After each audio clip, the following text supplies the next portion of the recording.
What is going on, guys? How you guys doing today? Howdy. What's up? What's up? Yo, what's up? Everybody, if you're watching today and you're wondering, what am I watching? Why do I need to be watching? What we're going to be going over today is how to drive for dollars and be successful. Now, if you've never done a deal driving for dollars and wholesaling, I'm telling you it's a great strategy that we're going to break down. We got Sean Young, we got Jared Franklin and me. We're going to break down deals that we've done. Sean's done a lot of research today for you guys to show you guys how to do it the right way. So before we dive in, let's introduce ourselves. My name is Nathan Payne. I've been wholesaling for about 7 years now, done hundreds of deals, and I like coming to you guys to show you guys how to do deals. That's why I'm here. Jared, how about you go? Yeah, I started wholesaling in 2019. I'm Jared Franklin, and this business has absolutely changed my life, and I want to pay it forward. Man, I love it. That was beautiful. Indeed. How do you follow that one? Hey guys, I'm Sean Young. I'm here in Atlanta, Georgia. Been in the business now a little over 10 years. Done hundreds of wholesale transactions, creative deals. I now own and operate a virtual assistant company that helps people do the exact same thing and mimic my success. I love it. Well, guys, let's dive right in. This topic is juicy. It's a good one because I know I've done a lot of driving for dollar deals. I know Sean and Jared has, but how about Jared? How about you take the lead on this one? Tell everybody that's watching this, what is driving for dollars, especially if they don't have any idea. Yeah, so driving for dollars is where you get in your car or your skateboard. We can talk about that in a little bit, but you look for beat up properties, stuff that needs some love, something that's a little bit different than the average house. And you make a list of all these beat up houses and you start marketing to them. And it's a phenomenal list because we know there's 4 pillars of pre-qualification, right? There's the timeline, there's whatever's the motivating factor, why they need to sell. There's condition and there's price. And the beautiful thing about driving for dollars is one of these 4 pillars of pre-qualification is already confirmed. We know that there's a condition challenge. So there is some reason why. And what I love about driving for dollars is the outside of the property in general. The condition on the outside is a reflection, a delayed reflection of what's going on the inside. So if you see things like trash, overgrown, falling down gutters or busted windows or something, that is just an indicator of what's been going on the inside for much longer because our human activity is on the inside of the home much more than it is on the exterior. So in many cases, not every time, of course, but in many cases, we'll see these properties and they're an absolute glowing beacon of this property needs some love. There's a story here and let's uncover it. I'd like to write down a little bit what you're saying so people can kind of take notes and stuff. But you said, what are some things to look for? Because you said conditions. So let me write down what to look for. So what do you got? Okay.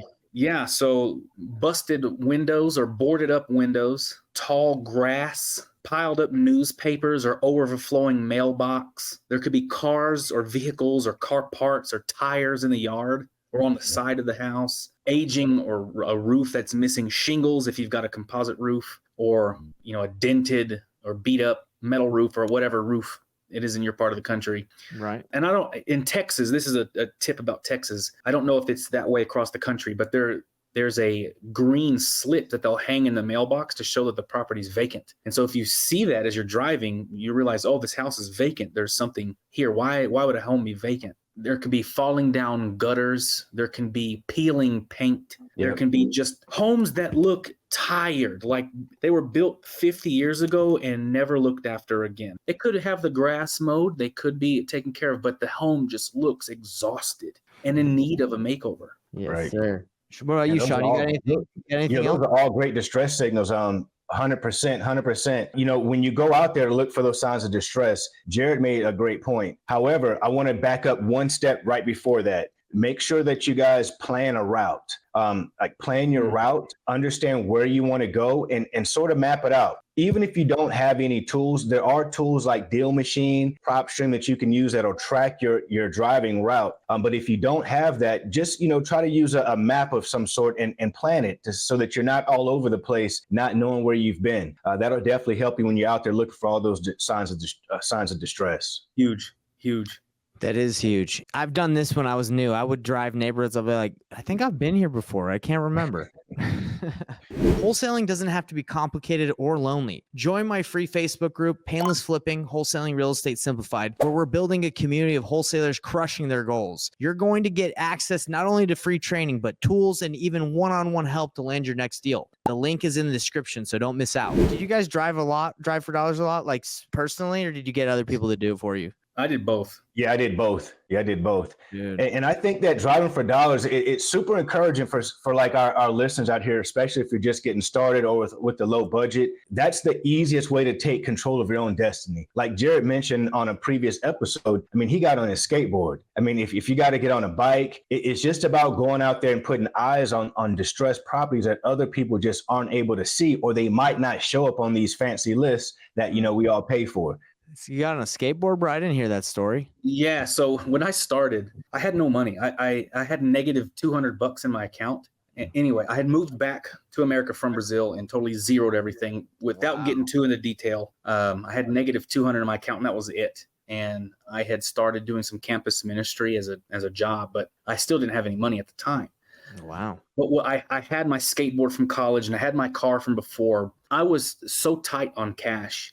Whatever the gas price was that particular week, that changed how much I could be able to drive, because I had to be that tight on funds. Dang, that's pretty tight, bro. It was. And so what I did was I put my skateboard in the car. I would drive to the center of a neighborhood and then skateboard the entire neighborhood and come back. And then I would move the car, a quarter mile down the road, and then get the skateboard out and skateboard again. That's impressive. Anyway, but I had heard so many other people saying, yeah, driving for, and this is 2019, right? This is before like wholesaling exploded and is as popular as it is now. Right. But I had heard, do this, at least just find some homes. And I thought, well, if I want to get into this real estate game, this real estate business, I should probably know what my market looks like. I didn't know about wholesaling, by the way. I had just heard drive for dollars, just look and write letters. And I thought, well, this would be a good opportunity for me to just familiarize myself with what do homes in my market look like. I'm in Lubbock, Texas. What do homes look like? What are the neighborhoods like? If I just go up and down the neighborhoods, I'll get a feel for where good areas are, where bad areas are, where there's more movement, where stuff isn't moving. And so I thought, if I want to get into this, why not go out there and just look at what homes are? And while I'm out there, just write down beat up houses. I mean, I had no clue what I was doing, other than I had heard to do that before. Well, you took massive and perfect action, as we all know is the key. 100%. Right. Right. Wow. And you just mentioned another huge point. You said you took notes while you were out there. That's like literally another step in the process. You got to take detailed notes on what you're seeing. Even like Nathan said, that way you'll know, like, have I been to this neighborhood? Or, you know what, I have been to this neighborhood, but it was like, 60 days ago. Things look like they've changed a little bit around here. I'm glad that I came back.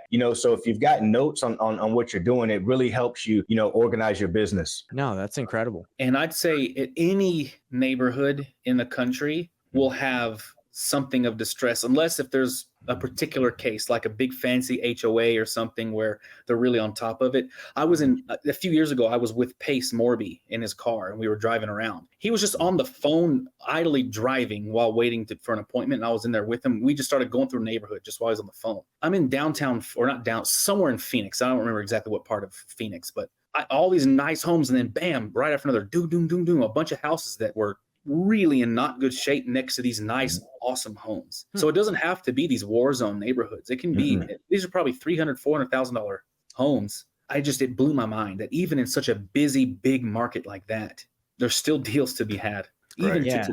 It's interesting. I think there's different parts of the United States as well on like how weather affects homes and how bad homes can get. Because I know in Florida, it gets hit a lot by the elements, in Texas as well, where homes can get a lot more, I would say, stressed on the exterior. Like where I live in Utah, it's not that bad. Like homes don't get hit by like foundation issues that bad, or like the weather's not too crazy. But I would say, again, Florida, Texas, a lot in the South. I don't know if you guys, if you agree, I know you guys live there, but feel like the weather really can destroy some properties out there. 100%. 100%. That's cool. That's cool. My biggest deals, by the way, to this day, my biggest wholesale fees were from fire damage. Really? And I found, fire damage. I found houses that have caught fire, and I don't know why, that maybe the fire department, they took the garage door down and boarded up the whole garage. And that was just a weird thing. And I happened to be driving by a week or two, or I don't remember how long, a month maybe, after the fire had taken place. And Jared just gave you guys a gem right there, guys. Fire damage homes, that's a gem. Fire damage is awesome. Let me ask you this. My buyers. What'd you make on it? I'm curious. Yeah, so the first two, I'll talk about my first two fire damage deals. The first one, I found the deal on Thursday. I had called the owner and gotten in touch with the owner on Friday, and we had agreed. Over the weekend, my title company was able to close it, and on Monday I picked up a check for $25,000 on my first. I mean that's kind of not an everyday scenario, but that's totally possible. That was my second deal ever. Yeah, ever. You're losing your mind at this point. Yeah, I thought I was God's greatest gift to real estate. Exactly. That's how we all feel in those first couple. We're like, man, what have I been doing with my whole life? I should have been doing this since birth, since I could walk and talk. Yeah, and then a month or two later, I made $47K in a very similar scenario. Seller just was done with it. Hey, here's why. Check this out, is because when homeowners get their insurance checks, they don't have to spend the money to fix the house. They can keep their insurance. Of course, I'm not a lawyer and this and that, verify all this, but they can keep their insurance money and just sell what's left, like a lot. Right. But we were able to fix it and get it inspected and up to code. And anyway, made 47 grand just reselling a burnt house. Let's ring the bell for that one. It blew my freaking mind. I mean, and this was in 2019. And to that point, I had never had more than $2,000 to my name ever. I mean, that was it. I just didn't lost your mind right there. That is awesome. And that's what a lot of people make in a year. And I did it twice. Anyway, it's awesome. This industry is unbelievable. I got a question for you, Jared. I got a question for you. You said that you call the guy. That's super important, I'm sure, for our listeners out here. They're like, okay, now that I've driven around, I've got a bunch of houses and addresses. You just mentioned that you did that deal, and then the next day you called the gentleman. I'm sure our audience would love to hear, how did you actually find that person's phone number? And what is the process that we go through after we, go out and drive for dollars and get this data? What do we do next to be able to find these owners? Okay, I'll tell you what I did. Both of these were not typical cases. The first house, I went to the website truepeoplesearch.com. There you go, brother. I love it. I couldn't find the owner, by the way. All the phone numbers it had for him were wrong. But I looked at possible relatives and called what I figured would be his brother. I got a hold of the brother, who then gave me the actual contact to the homeowner. Nice. That's what you got to do sometimes, man. Right, man. There is no written rule to our business. You have to be creative. You got to really do what it takes for each situation. And do what most people won't. So the second one that I made 47 on, I had tried True People Search. I had tried looking for relatives. I had tried skip tracing, which is where you plug in use a service. You plug in the address and their name, and it'll pop out some phone numbers and mailing addresses. No luck. I went on Facebook and found someone with this name that matched and just sent them a message. Like, hey, I'm totally random. This is wild. I'm not crazy, but would you happen to be related to this property? And they responded and they said, Jared, actually, we've had like 13 people come out to look at this house and wanted to sell it, but we were kind of up in the air what we wanted to do. But now we're ready to make a decision. And so since you're here, we'll go ahead and sell it to you. Thankfully, that was one of my earlier deals. But that taught me it doesn't matter how many competitors there are in the marketplace, because there had already been 13 people ahead of me. Right. But they were ready to make a decision when I was in front of them.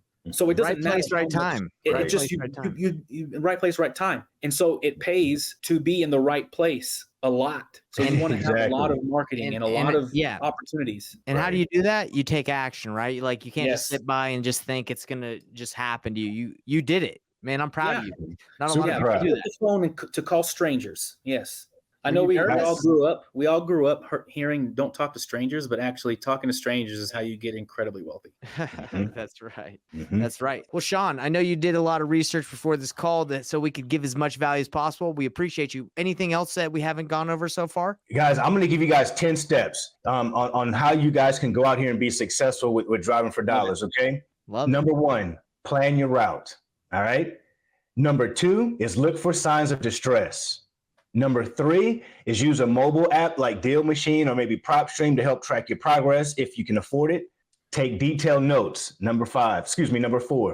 Number 5, consistency is key, guys. You guys got to do it more than just once. You got to do it more than once. Engage with the locals. Jared just mentioned it. He said you got to talk to people. You can't be afraid to talk to people. By him asking questions and sending a message on Facebook, he made $20,000+. Incredible. So once you do get that information, guys, skip trace that information, reach out to those homeowners, send direct mail. These people are very niche list. They're very small. So sending direct mail make sense in those cases. We don't want to send direct mail to, tens of thousands of people, but if we go out and drive for dollars and find a list of, 200 people, that's more affordable. All right. Next is follow up relentlessly, because like Jared said, there was 13 other people that contacted that person, but it's a numbers game, and you have to be willing to take action so that you can be at the right place at the right time. Some people call that luck, but us guys know that it's preparation. It's preparation meeting opportunity. Jared was prepared. It was an opportunity, and they came together. And last but not least, guys, we got two more. Track your results. And stay safe while you're out there doing it, guys. Be aware of your surroundings. If you're in bad neighborhoods, be aware of that. Maybe put on a little vest or something if you're going to walk around. Just be very careful when you're out there, especially you ladies out there. Be very careful when you're out there driving for dollars. Seatbelts, everybody. Guys, I know with driving, you got to pay attention because, after a couple turns, your neck starts hurting. It isn't easy. Okay. Right. I've done it and it is exhausting. But yeah, so stay safe out there. Jared, you got anything you want to say? Yeah, and I'll say this is even for beyond beginners. This is for beginners and people who've been in the business a while. I think in any industry, with any career, with any job, you tend to get some burnout and think, is this the best? You just have some thoughts of wanting to be more efficient. Is this the best? Is this what I'm doing? Do I want to do something else other than wholesale? I'll tell you this. Every time I've ever gone out to drive and just spent a few hours and I see so many beat up homes or stuff that needs love, it reignites the why within my being of why I'm doing this. There is so much opportunity. It is not saturated and tapped out and there's no more opportunity. No, it's flooded every single time I've ever gone out. And I've driven for dollars here in Texas and in Phoenix and in North Carolina and Charlotte, just personally. That's where I've lived before. And every single time it reignites the fire within me to really get out there and be active. Yeah, and then what results everywhere is close deals. Yeah, man, it's honestly interesting to see how many distressed homes that are out there. It's expensive to upkeep stuff. That's just how it is. And the weather, the elements, that's what happens. Well, guys, I think we've done pretty good at answering the question how to drive for dollars and be successful. You guys have I've been inspired by you, Jared and Sean. You guys have helped me and want to get out there and get in my car right now. Let's go, man. Let's go. And one more tip, guys. If you're asking yourself, well, how many houses should I look at? Try to get at least 200. It's easy. You say 200. Trust me, guys, in a few hours, you're going to see so many properties. So challenge yourself to get at least 200 before you expect results. You'll definitely get results before that. Y'all won't say you'll definitely get anything, but you'll definitely have the opportunity with each one that you pick up. Well, guys, this has been fun. And I guess if you guys have watched this live, please like, subscribe, and hit the bell icon. And if you're watching this later, do the same. We love to give you guys this information, and we'll see you guys next week. See ya. See you next week. All right, so here's your next step, everybody. Join my free Facebook group called Painless Flipping Wholesaling Real Estate Simplified. If you're ready to take action and close your deals faster, this is where you need to be. You're going to be getting live trainings, free resources, and support all along your way. Link is below in the description, so just click it there. And don't stop there. Watch the next video here to learn more about wholesaling strategies that will help you get your next deal faster. Click it now, and let's keep the momentum going.